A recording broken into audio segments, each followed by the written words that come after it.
할렐루야. 네. 이 말씀 중심에서 과연 인생에는 정답이 있는가? 오늘 두 번째 시간입니다. 저번 주에 이어서 두 번째 시간 말씀을 증거하도록 하겠습니다. 우리 옆에 분들과 한번 인사할까요?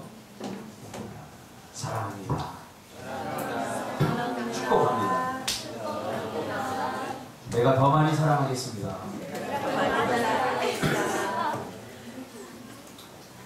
우리가 캠프 예배를 갔다 왔는데 조개 캐는 열정, 조개 캐는 열심만 가지고 뭘 한다면 우리가 못할 것 없겠다 그런 생각이 듭니다. 저는 막 삭신이 다 쑤시고 낮에 허리도 아프고 호미질을 하도 했더니 지금 팔 길이가 이쪽 팔 길이가 좀 늘어난 것 같아요. 그렇게 하는데 그렇게 계속 할 수 있었던 이유가 있어요. 뭐냐면 조개가 계속 나옵니다. 열심히 캤는데 조개가 안 나온다면 그냥 나왔을 거예요. 조개를 캐는데 이만한 모시 조개도 나오고 때로는 꽃게도 나오고 그러니까 재미가 쏠쏠해요. 그래서 이렇게 나오는데 우리 나이 권찰하고 우리 단무지 권찰하고 김태환 집사하고 누구죠? 박상원 집사하고는 나올 줄 몰라요. 왜냐하면 남의 어장에 가서 조개를 캐니까 안 나올 수가 없죠. 남의 어장, 남이 심어놓은 조개를 심어놓은 어장 들어가지 말라고 라인을 봐놨는데 그쪽에 계속 방송을 합니다. 들어가지 마세요 그러는데 듣거나 말거나 와볼 태워와봐라 그리고 했어요. 조개를 이런 한 지방보다 하나를 해서 지금 해감시키는 중입니다. 기대하시기 바랍니다. 오늘 점심은 조개구이입니다. 우린 저번 주에 어떻게 사는 것이 잘 사는 것인가, 어떻게 사는 것이 후회를 남기지 않는 삶인가에 대해서 살펴보았습니다. 모든 사람들의 한결같은 소망, 잘 살고 싶은 것, 내가 하는 일들에 후회가 없었으면 좋겠다. 모든 사람들이 다 이런 생각을 갖고 있죠. 그럼에도 불구하고 내가 후회 없다 그렇게 말할 사람 별로 없을 겁니다. 내가 지금까지 살아온 인생 후회 없이 살았다. 나는 지금 정말로 잘 살고 있다. 이렇게 말할 수 있는 사람이 몇 사람이나 될까요? 세상 사람들은 인생에는 정답이 없다. 그러니 자기가 원하는 대로, 자기가 하고 싶은 대로 계획을 세우고 목표를 정하고 살아간다고 했습니다. 그러나 성경은 분명히 하나님의 형상을 따라 지음받은 하나님의 백성들이 어떻게 살아야 하는지에 대해서 말하고 있다고 했습니다. 인생을 잘 사는 길, 정말로 후회를 남기지 않는 삶, 그것은 바로 하나님의 뜻대로 사는 것이라고 했습니다. 할렐루야. 하나님의 뜻대로 사는 삶, 이것이 인생을 잘 사는 길입니다. 후회를 남기지 않는 삶입니다. 하나님은 분명히 우리가 행복하게 사는 길, 후회 없이 사는 길을 가르쳐 주었는데 우리는 결국 그런 삶을 살지 못합니다. 자기 뜻대로, 자기 마음대로 살려는 강력한 거부 본능을 가지고 살아가고 있습니다. 이러한 상태를 성경에서는 이사야서 53장이 이렇게 말합니다. 우리는 다 양 같아서 그릇 행하여 각기 제 길로 갔거든. 하나님께서 분명히 우리가 후회 없는 삶, 분명한 행복하게 사는 삶을 가르쳐 주었지만 우리는 다 양 같아서 그릇 행하여 각기 제 길로 갔다. 여기 우리 인생의 불행이 있습니다. 잘 사는 길을 가르쳐 줬어요. 행복하게 사는 길을 가르쳐 줬어요. 그러나 우리 안에 있는 죄성이 그 행복한 길을 포기하고 이렇게 살면 좋을 것 같아, 저렇게 살면 좋을 것 같아, 각각 자기의 생각과 방법대로 자기가 하고 싶은 대로 목표와 계획을 세우고 살아갑니다. 그래서 결국 불행한 삶을 살아갑니다. 그러면 하나님의 뜻대로 사는 것이 가능한가? 라고 우리가 물을 수 있죠. 왜냐하면 많은 그리스도인들 가운데도 하나님의 뜻대로 어떻게 다 살아요? 이렇게 말하는 사람들이 많아요. 거의 대부분이에요. 우리가 어떻게 하나님의 뜻대로 살 수 있겠어요? 이렇게 말하는 건 겸손인 것 같지만 겸손을 가장한 하나님의 말씀에는 공격입니다. 하나님 분명히 하나님의 뜻을 주었어요. 그런데 우리가 어떻게 하나님의 뜻대로 다 살 수 있겠어요? 특히 믿음 좋은 사람들, 신앙생활 많이 한 사람들이 이렇게 이야기를 해요. 굉장히 처음에 들을 때는 겸손 같아요. 그러나 가만히 생각해보면 그 밑바닥에 이런 생각을 갖고 있는 거죠. 내가 하나님의 뜻대로 다 살지 못하니까 그래도 하나님의 될 수 있으면 뜻대로 살려고 하지만 그래도 못 사는 부분은 분명히 있다. 이런 생각을 가지고 있는 거죠. 많은 사람들이 마음에는 원인으로되 그렇게 살지 못한다고 고백하는 것이 우리의 현실입니다. 불가능하다. 하나님의 뜻대로 사는 것은 불가능하다. 이런 생각을 가지고 살고 있지. 그런데 우리 딸이 뭐 자니까 내가 더 이상 할 말은 없네. 성경은 뭐라고 하냐? 고개를 다 드세요. 저를 드세요. 내가 마이크를 없앤 이유가 있어요. 아이 컨택 하려고 이유가 없었어요. 성경은 뭐라고 하느냐? 하나님의 뜻대로 사는 삶이 가능하다고 말합니다. 세상 사람들이 무엇이라고 말하든 그 중요하지 않아요. 성경이 뭐라고 말하느냐, 여기에 우리가 초점 맞춰야 돼요. 믿음 좋은 사람, 그런 사람들 많이 너무 신뢰하지 마세요. 중요한 건 성경이 뭐라고 말하느냐, 이게 중요합니다. 성경은 우리가 하나님의 뜻대로 살 수 있다고 분명하고 명백하게 말합니다. 그러면서 히브리서 11장 32절에 뭐라고 하는지 아세요? 내가 무슨 말을 더 하리요? 그 일을 그들을 일일이 다 소개하면서 하나님의 뜻대로 살았던 사람들을 다 소개하면서 뭐라고 그러냐면 너무나 많아서 내가 일일이 다 소개할 수 없다. 시간이 부족하다. 우리는 하나님의 뜻대로 살 수 없다고 말하지만 히브리서 11장에서 히브리서 기자는 하나님의 뜻대로 살았던 사람들이 너무나 많다. 내가 그들을 다 일일이 소개할 수 없다. 그러면서 히브리서 11장에서 하나님의 뜻대로 살았던 사람들을 소개하면서 너무나 많아서 내가 다 소개할 수 없다. 그러면서 마지막 표현을 하는데 뭐라고 하냐? 구름같이 많다. 구름같이 둘러싼 커다란 증인들이 여기다 있지 않느냐. 우리 청년들이 올해 인도 선교를 갔다 와서 바뀐 게 있습니다. 뭐냐면 우리 청년들이 이렇게 헌신하고 이렇게 신앙생활하는 교회가 우리 교회가 유일하다고 생각했어요. 그래서 젊은 날에 내가 꼭 이렇게 교회 내에서 살아야 되느냐, 젊은 날에 내가 이렇게 꼭 이렇게 헌신하고 내가 즐기지 못하고 할 것 하지 못하고 이렇게 살아야 되느냐, 그런 고민들이 있었어요. 여러분들은 말하지 않았지만 저는 느꼈어요.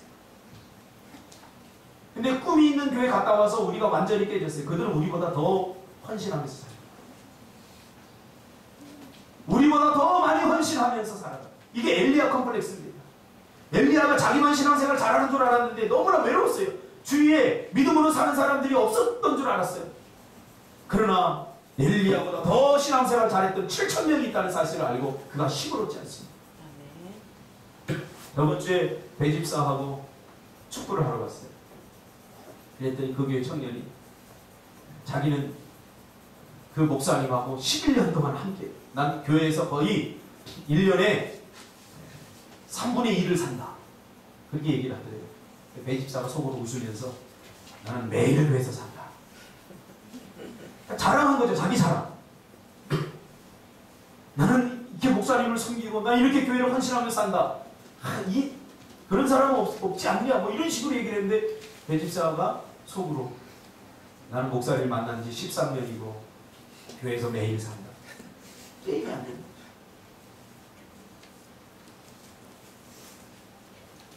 여러분, 하나님의 뜻대로 사시기 바랍니다. 하나님의 뜻대로 살았던 사람들이 성경이 계속해서 우리에게 보여주고 있지 않습니까? 너무나 많아서 구름같이 둘러쌌다고 그렇게 말하고 있습니다. 사도 바울도 그렇게 살았어요. 사도행전 20장 24절에 보니까 내가 달려갈 길과 주 예수께 받은 사명 곧 하나님의 은혜의 길을 마치려 하면, 이를 마치려 하면 나의 생명조차 조금도 귀한 것으로 여기지 아니하다. 무슨 말입니까? 생명보다 여러분 더 귀한 게 어디 있습니까? 그러나 하나님이 주신 사명, 이 사명을 다른 말로 풀이하면 하나님의 뜻입니다. 성경을 읽으면 이게 무슨 말인지 알아요. 하나님의 뜻을 찾는 것은 하나님의 사명과 같은 겁니다. 그 사명이 너무나 귀하고 가슴을 뛰게 하니까 생명보다 더 귀하게 됩니다. 하나님이 주신 사명. 여러분 그런 삶을 사시기 바랍니다. 가슴이 두근거리는 삶. 정주의 회장이 뭐라고 했어요? 난 아침이 빨리 왔으면 좋겠다. 학교 가려고 막 일어나는 거죠. 조금만 더 자야 되겠다. 막 빌릴 거죠. 목표가 분명하고 사명이 분명한 사람은 아침이 빨리 왔으면 좋겠다. 이 하나님의 뜻을 붙들고 하나님의 뜻대로 사는 사람은 바로 이러한 삶을 살게 됩니다. 그러면 하나님의 뜻을 우리가 어떻게 알 수 있는가에 대해서 저번 주에 4가지를 살펴봤어요. 그럼 하나님의 뜻대로 살고 싶은데 하나님의 뜻을 우리가 어떻게 알 수 있는가? 4가지를 살펴봤어요. 첫째로는 하나님의 주권적인 뜻이 있다고 했어요. 아주 명백한 이 세상을 다스리는 법칙과 같은 것입니다. 물고기가 물에 살아야 되고 해는 동에서 떠서 서로 지고 이런 것들 하나님께서 다 계획하시고 하나님께서 다 예비하신 섭리라고 얘기해요. 섭리대로 이렇게 되는 거죠. 이것은 우리 인간의 순종과 불순종, 우리 인간의 의지로 바꿀 수 없는 거예요. 이게 하나님의 주권적인 뜻이라고. 두 번째는 소원적인 뜻이 있다고 했지. 이것은 사람의 협력을 필요로 한다고 했어요. 하나님께서 강제하지 않고 강제로 시키지 않고 우리가 순종했을 때 비로소 이루어지는 하나님의 뜻이라고 했죠.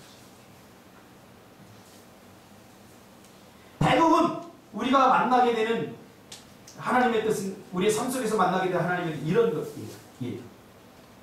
하나님의 소원적인 뜻. 야 민지야 너는 이렇게 살았으면 참 좋겠다. 이렇게 살면 복된 길이다. 이게 하나님의 소원적인 뜻인데 우리 안에 죄성이 강하게 거부해서 그대로 살지 못하게 만들 거예요. 그렇게 살면 안 될 것 같고 그렇게 살면 무엇인가 잘못될 것 같고 그렇게 살면 무엇인가 망할 것 같고 실패할 것 같아요. 그런 유혹들이 우리 앞에 오죠. 그래서 하나님의 뜻을 잠시 접어두고 내 뜻과 내 방법대로 사는 거예요. 그렇죠? 이게 하나님의 소원적인 뜻이에요. 오늘도 얘기했지만 베드로야 깊은 데 가서 그물을 던져라. 이게 하나님의 소원적인 뜻이에요. 그런데 베드로는 고기 잡는 전문가예요. 베드로가 잡으려고 하는 고기는 깊은 데 없어요. 베드로가 잡으려고 하는 고기는 아마포라고 하는 그물로 잡는 고기. 둥성둥성 큰 물고기지. 날이 새면 이 고기는 없어요. 근데 날이 샜어요. 그럼 깊은 데 가서 그물을 던져라. 그렇게 말하는 거죠. 그랬을 때 베드로가 만약에 이 예수님의 소원적인 뜻을 거절했다면 베드로의 배는 물고기로 가득 차지 못했습니다. 대부분 우리가 하나님의 백성임에도 불구하고 풍성한 삶을 살아내지 못하는 이유가 바로 여기에 있습니다. 하나님의 소원적인 뜻을 하나님의 간절한 기대의 그 뜻을 우리가 불순종하기 때문에 순종하지 못합니다. 그 다음에 드러난 뜻이 있다고 했습니다. 성경을 통해서 분명하게 드러난 뜻입니다. 기도하는 것, 전도하는 것, 헌신하는 것 이건 명백합니다. 마땅한 것입니다. 이게 드러난 뜻입니다. 네 번째로는 감추어진 뜻이라고 했습니다. 요셉이 당한 고난. 요셉이 하나님께서 꿈을 주셨는데 어느 날 갑자기 어려움이 오고 가족들에 의해서 버림을 받고 그렇죠? 계속 곤란하고 어렵고 힘겨운 일만 생기는 거예요. 이게 뭐냐면 하나님의 뜻이 감춰져 있기 때문에 그래요. 하나님께서 왜 그렇게 하시는지 몰랐기 때문에 하나님께서 당신의 모든 뜻을 다 명백하게 다 드러내놓지 않습니다. 그래서 우리가 그런 일을 당할 때 우리는 당황하게 되는 거죠. 요즘 개그 콘서트에서 나오죠. 당황하셨어요, 고객님? 하나님의 백성인데, 우리가 분명히 하나님의 백성인데, 하나님께서 우리 복을 주신다고 했는데, 하나님의 뜻대로 살면 잘 된다고 했는데, 하나님의 뜻대로 삶에도 불구하고 때로는 막힐 때가 있고 때로는 어려움에 직면할 때가 있어요. 그때 여러분 당황하지 마시기 바랍니다. 아멘. 하나님이 그러시는 거예요. 당황하셨어요? 이렇게 물어보시죠. 당황하지 않기를 바랍니다. 욥처럼 말이죠. 하나님의 뜻이 감춰져 있기 때문에. 감춰져. 그러면 우리 자신에게 물어야죠. 나는 하나님의 뜻대로 살아가고 있느냐? 물어보세요, 여러분 자신에게. 나는 지금 하나님의 뜻대로 살아가고 있는가?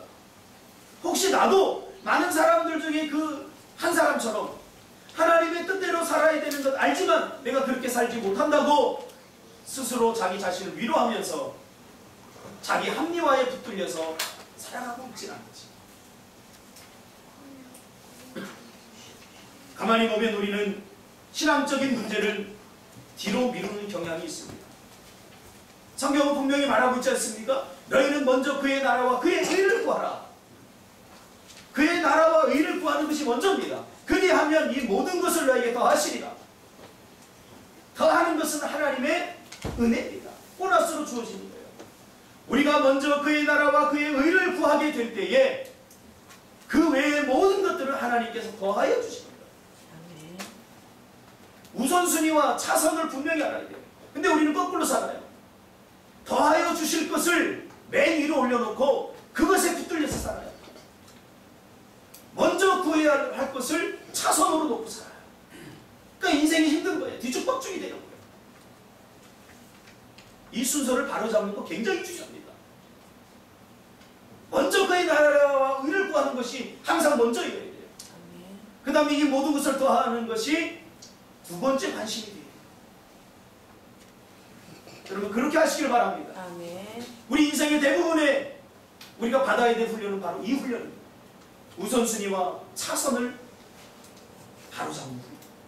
이거 잘 못해요. 이거 잘 못해요. 어제도 태환 집사가 이야기하는 거 보니까 그런 이야기를 하더라고요. 내가 직장에 들어가서 직장에 너무 신경을 쓰다 보니까 중고등부 맡겨진 일이 신경을 써요. 맞아요. 무엇이 최선에 둬야 되고 무엇이 차선을 둬야 되는지. 그러니까 어때요, 태환 집사? 이것도 안 되고 저것도 안 되는 거예요. 맞죠? 제 결론이 아니라 성경의 결론. 단추를 껴보세요. 이렇게 껴야지 맞죠? 이거를 이렇게 껴놓고 밖으로 껴놓고 해서 첫 단추를 잘못 끼면 안 되는 거예요. 근데 이런 거 잘 못 깨닫더라고요. 우리가 무엇을 최선에 두고 살아요? 우리의 삶의 문제들에는 애착을 가지고 반드시 해결되어야 된다는 절박함이 있는데 신앙적인 문제에 대해서는 절박함이 없는 것이 안타깝습니다. 그냥 두루뭉실하게 넘어갑니다. 뭐 하나님의 뜻대로 사는 사람들이 몇 명이나 되겠어. 성경은 그렇게 말하고 있지 않는데 말이죠. 주님은 분명히 제자는 하나님의 말씀을 따르는 자들이다 라고 정의한 바 있습니다. 자, 그러면 오늘 본문으로 들어가서 생각해 봅시다. 사도 바울은 데살로니가 성도들을 향해서 뭐라고 말하느냐? 항상 기뻐하라, 쉬지 말고 기도하라, 범사에 감사하라, 이렇게 말하고 있습니다. 근데 더 중요한 말씀이 그 뒤에 나와요. 이것이 그리스도 안에서 너희를 향하신 하나님의 뜻이다. 할렐루야. 아멘. 항상 기뻐하고 쉬지 말고 기도하고 범사에 감사하는 것이 우리를 향한 하나님의 계획이라는 거예요. 하나님의 섭리라는 거예요.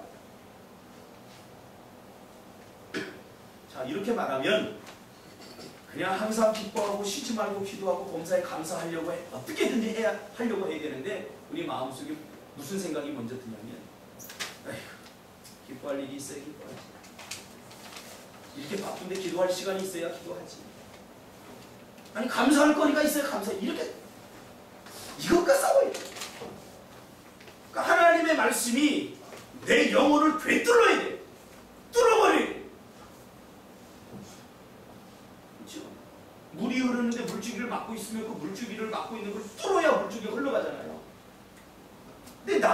요소가 하나님의 말씀이 내 안에 들어오지 못하고 막아버려요.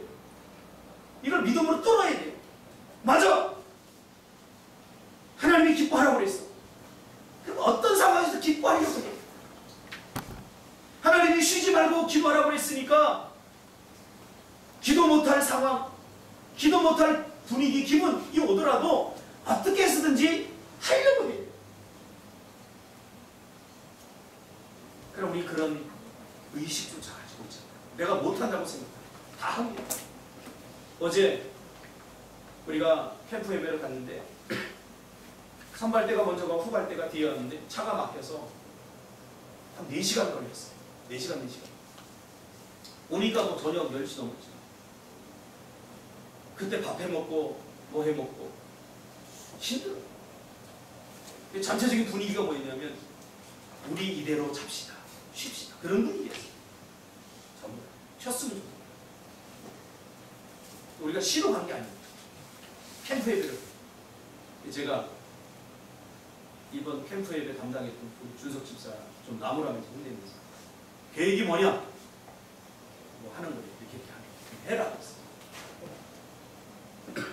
그랬더니요. 얼마나 즐겁게 노는지 그 들어올 때의 피곤한 얼굴들 마치 나한테 목사님 우리 이렇게 피곤하니까 오늘 자주 꼭 말을 해야 합니까?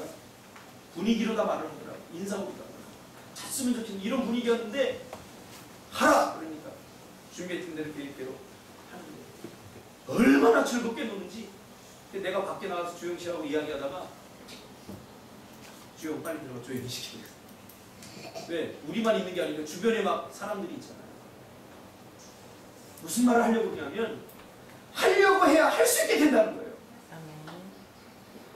무슨 일을 하는데 그 사람이 하는 걸 보면 이 사람이 정말 될 수 있는 것, 될 수 있는 것을 믿고 하는 사람인지 아니면 어쩔 수 없이 하는 사람인지 눈에 보여요. 아무리 힘들고 어려워도 할 수 있을 것 같다는 마음을 가지고 하는 사람은 그 일을 대하는 자세와 태도가 달라요. 아무리 힘들어도. 근데 먼저 내 안에서 포기하고 마지못해서 하는 사람은 그 하는 일을 보면 그냥 깨작하고 어쩔 수 없이 해요. 저는 어제 돌아오면서 굉장히 기분이 좋았어요. 야, 리더 한 명을 또 얻었구나. 내가 일을 시킬 수 있는 리더 한 명을 또 얻었구나. 그래서 어제 나무랬어요. 굉장히 우리 준석 집사님께가 많이 나무랬어요. 자존심 상해. 야, 이게 일하는 거냐? 뭐 이따위로 하냐? 토요일 하루는 제가 정말로 점수로 따진다면 한 1000점을 주고 싶고 막 완벽했어요. 마음에 쏙 들었어요. 리더십이 뭔가를 리더를 안 해보면 몰라요. 리더십의 첫째는 뭐냐면 내가 먼저 솔선수범해요. 내가 그 일을 하는데 내가 그 일을 될 수 있는 것을 믿는 사람처럼 믿고 내가 먼저 나서야 되는 거예요. 근데 준석 집사 보면 그 준비할 때는 믿는 것 같지 않았어요. 근데 어제 보니까 뭐 완벽하게 준비도 막 철저하게 깔끔하게 상진 집사 500점을 준다면 준석 집사 1000점을 주고 싶어요. 할렐루야. 드디어 이겼습니다. 아멘.